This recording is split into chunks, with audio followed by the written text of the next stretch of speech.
Hi and welcome to PCM Norway Productions coverage of the Tour de France. My name is Dick Henderson, and as always, by my side our expert commentator Jim Jones.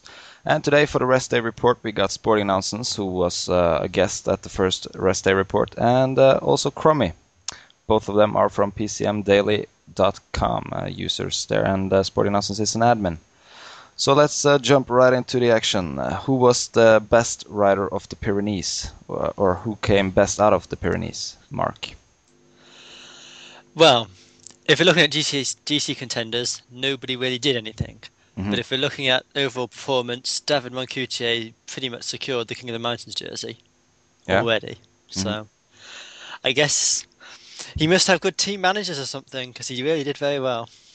Yeah, he was aggressive in the Pyrenees, but do you think that he might do the same thing in the Alps, or is he done for the Tour de France?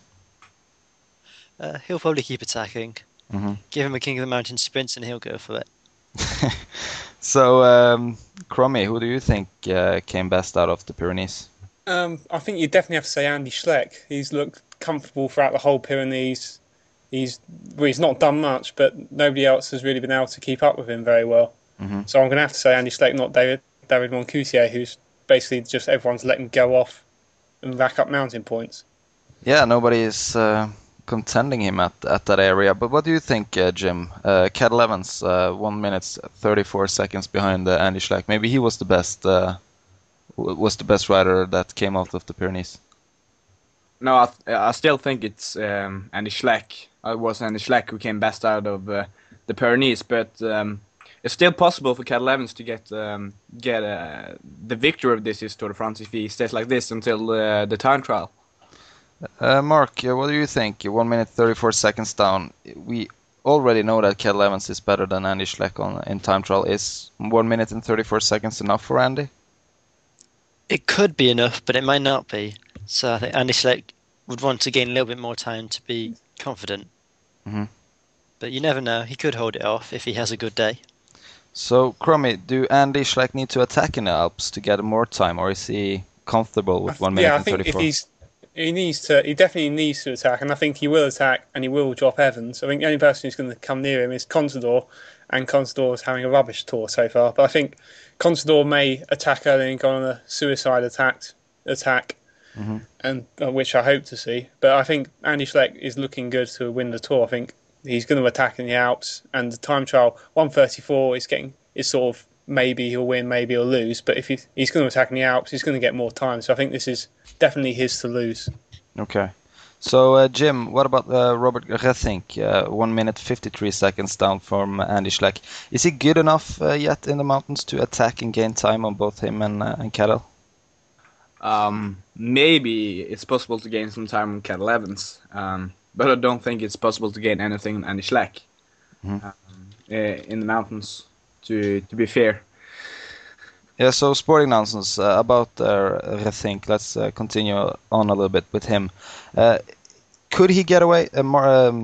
Jim just said that he won't, but if you think about Andy, will he be marking Cadel and kind of forgetting about Robert Rethink and Chris Horner and everybody else in the top 10 positions right now?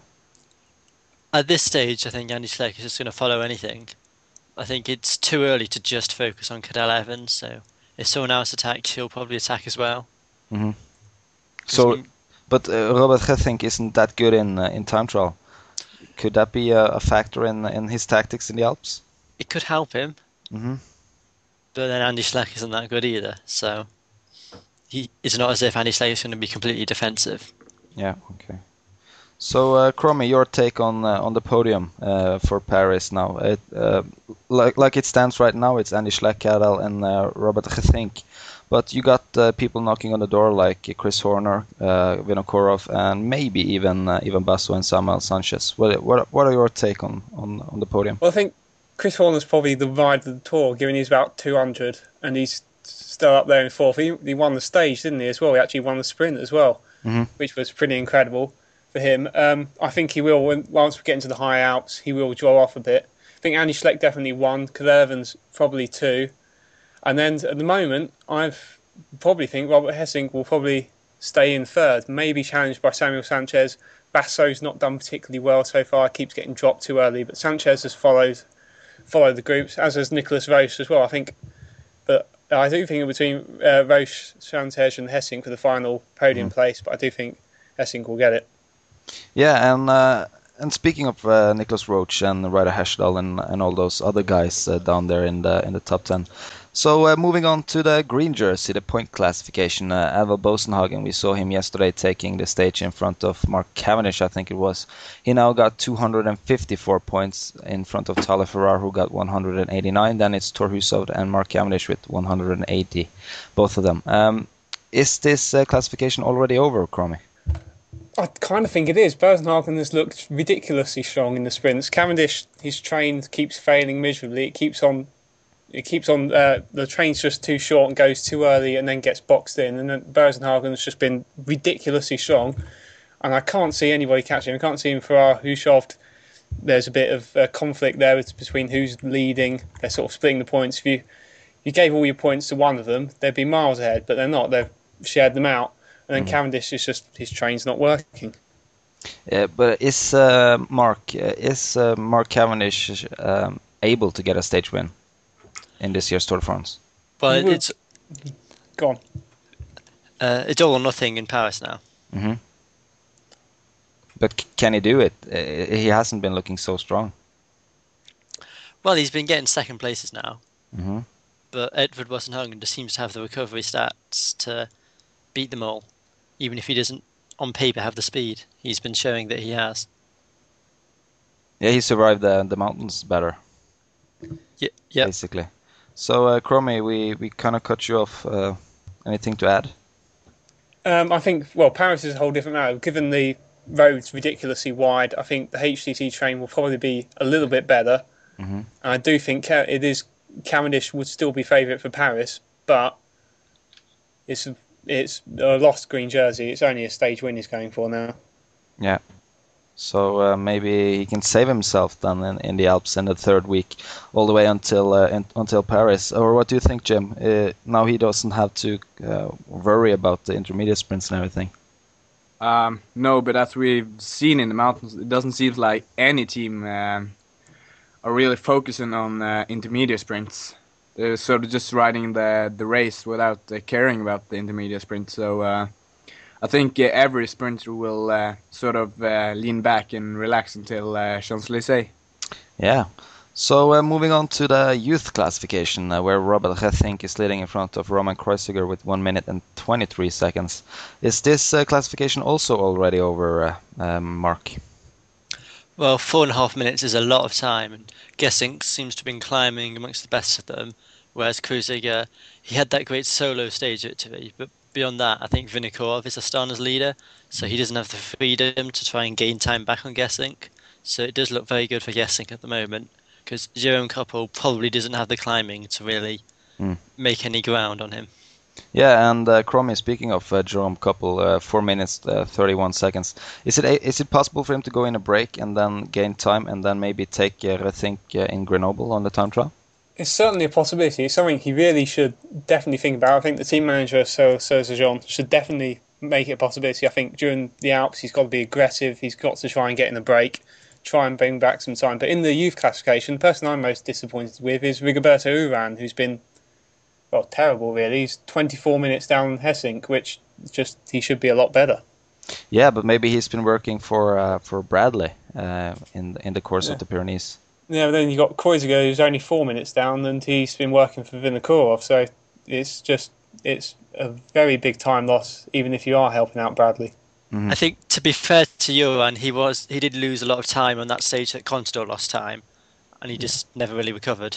Yeah, that crash where Carpets abandoned, I think. So, Crommy, we touched a little bit on the King of the Mountain jersey earlier, but can Roman Kreuziger or any of the other GC contenders battle with Moncoutier, or is that jersey over?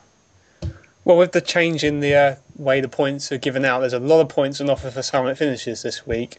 So Moncoutier's plans obviously going to be getting to breaks every single day, but he's going to get tired as it goes on, and he's going to start losing points. So I definitely think that Andy Schleck, or maybe even Contador, is people he should really, really be worried about, because they're going to take summit finishes. They're going to get a lot of points. So I think he's going to do well to keep the King of the Mountains jersey. But I'd like to see him win it. He is French, obviously, and we do like to see French people do well. Yeah. In the Tour. So, Sporting Nonsense, who was the biggest winner so far in the Tour de France, and who has been the biggest loser, in your opinion? The biggest winner, probably Bosenhagen. He's just surprisingly dominant in the sprints. And then sticking with the sprints, the fact that Mark Cavendish hasn't won a stage yet, and there's now only one chance left for him to do that, really. That's a complete failure for him. We're used to multiple stage wins for Cavendish, not none. Yeah. So, Jim, your biggest winner and biggest loser so far? Well, I must agree with Mark and with Sporting Nonsense on this one. I can't see... well, I'm surprised by... I think David Moncotier has done very well as well. Keeping that mountain jersey for so long, and most likely he'll get it to Paris. But speaking about French riders, I'm interested to see that it's actually a big fight in the general classification to be the best French rider. Yeah. If you see Thomas Vauclair is in 15th place, and there's Jérôme Coppel in 16th place, and Seneca Sar in 10th. In 10th, and it's not much time between those riders. Yeah, it will be interesting to see in the Alps. So, Crommy, your thoughts on the biggest loser and the biggest winner? I think one of the biggest winners is Norway, because they've had Hagen and Hushovd, who have been annoyingly good, which is good for Norway, but a bit annoying because Norwegian fans are always ridiculously annoying, as we've seen in the past. Yeah.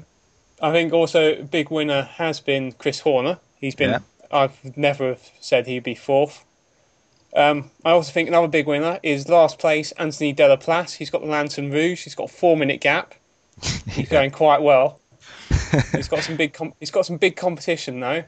Yeah. There's quite a few people down there. And then the biggest losers, Cavendish obviously has done terrible. Jurgen van den Broek he's had crashes and he's in 29th, which is a bit disappointing for Omega Pharma. And I also think, Frank Schleck, yes, that was it. Frank Schleck has been, at least in 25th. He should be in the top 10, which was, he may be helping his brother, but still, they normally do better than that. Yeah, so nobody mentioned Alberto Contador, so I'm just going to mention him. 17th place, 9 minutes and 14 seconds down. Both him and Frank got kind of unfortunate in the crash we had in the first week, but still, I would like to see both of them in the top 10 and maybe in the top 3 fight. So, anything to add, guys, at the end? Well, you're right about Contador. Yeah, it's very unusual. We expect him to win every Grand Tour he enters, and he's not even in the top 10. So I thought he'd gain more in the Pyrenees than he did, and so it might be too late in the Alps now.